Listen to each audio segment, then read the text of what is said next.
Hello friends, कसे आहात तुम्ही सगळे? कधी कधी असं वाटतं ना की ही जगदुनिया खूप स्वार्थी आहे. या स्वार्थी जगदुनियेमध्ये मी सुद्धा कधी कधी स्वार्थीच वागावं. पण अशा वेळी माझा धर्म मला मानवतेने जगायला शिकवतो. म्हणून मी एक पाऊल मागे येतो आणि स्वार्थी लोकांच्या सुद्धा मदतीला धावून जातो. कधी कधी असं वाटतं ना की ज्या व्यक्तीने आपल्याला खूप त्रास दिला, खूप मनस्ताप दिला, अशा व्यक्तीसोबत संबंधच नको. पण अशा वेळी माझा धर्म मला माफी करायला शिकवतो. म्हणून मी एक पाऊल मागे येतो, त्या व्यक्तीला माफ करतो आणि परत नव्याने नातेसंबंध जोडण्याचा प्रयत्न करतो. कधी कधी असं वाटतं ना की लोकांच्या भांडणातच पडायला नको. लोकांची भांडणं मिटवले तर माझा काय फायदा होणार आहे? पण अशा वेळी माझा धर्म मला सत्य आणि अहिंसा शिकवते. म्हणून मी एक पाऊल मागे येतो आणि त्याच सत्य आणि अहिंसेच्या जोरावर लोकांना न्याय देण्याचा प्रयत्न करतो. कधी कधी असं वाटतं ना की गोरगरिबांना मदत करून काय फायदा होणार आहे? ते गरीब झाले त्यांच्या नशिबाने. त्यांना जर मी मदत केली तर त्यांचे काय प्रश्न सुटणार आहेत?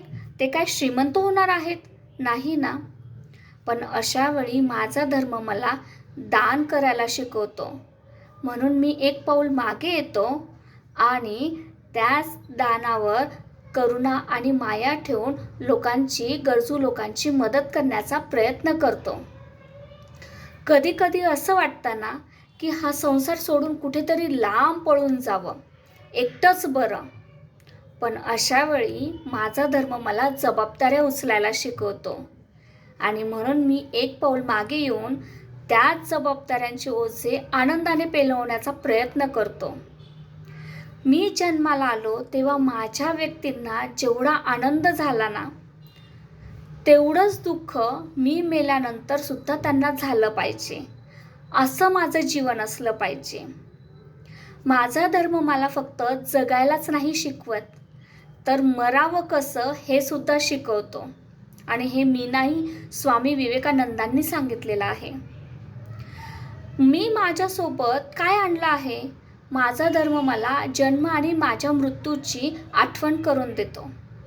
मी माझ्यासोबत जेव्हा जन्माला आलो तेव्हा पाप आणि पुण्याचं गाठोडं घेऊन आलो. आणि मी जेव्हा मरणार आहे ना, तेव्हा मेल्यानंतर सुद्धा माझ्या पाप आणि पुण्याचंच गाठोडं सोबत घेऊन जाणार आहे. आणि या सर्क्युलेशनमध्ये जन्म मृत्यू यामध्ये फक्त माझं पाप आणि पुण्याचंच गाठोडं सोबत येणार आहे.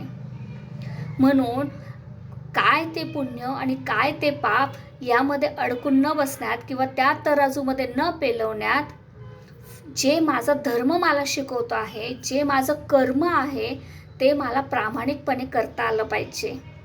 आणि जर तुम्हाला माझी गोष्ट पटली असेल तर प्लीज लाईक करा, सबस्क्राईब करा आणि जास्तीत जास्त लोकांना शेअर करा. कारण ही गोष्ट फक्त तुमची किंवा माझी नाही आहे, या जगातल्या प्रत्येक सर्वसामान्य व्यक्तीची व्यथा आहे ही. की प्रत्येकाचं मन कुठेतरी विचलित होतं आणि तोच सर्वसामान्य व्यक्ती परत विचार करतो आणि परत चांगल्या मार्गाला लागतो. म्हणून आपण सर्वसामान्य.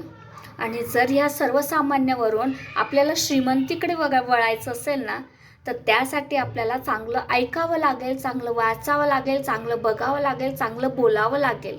परिणामी आपले विचार चांगले होतील, परिणामी आपली वागणूक चांगली होईल आणि परिणामी ज्या गोष्टी आपल्याला वाईट मार्गांकडे घेऊन जात आहे, ज्या गोष्टी आपलं मन विचलित करत आहेत, ह्या चांगल्या विचारांनी आपलं मन परत चांगल्या गोष्टींकडे जाईल. आपली बुद्धी परत चांगल्या गोष्टींचा विचार करेल आणि परिणामी आपण परत चांगल्या गोष्टी करू. Thank you so much.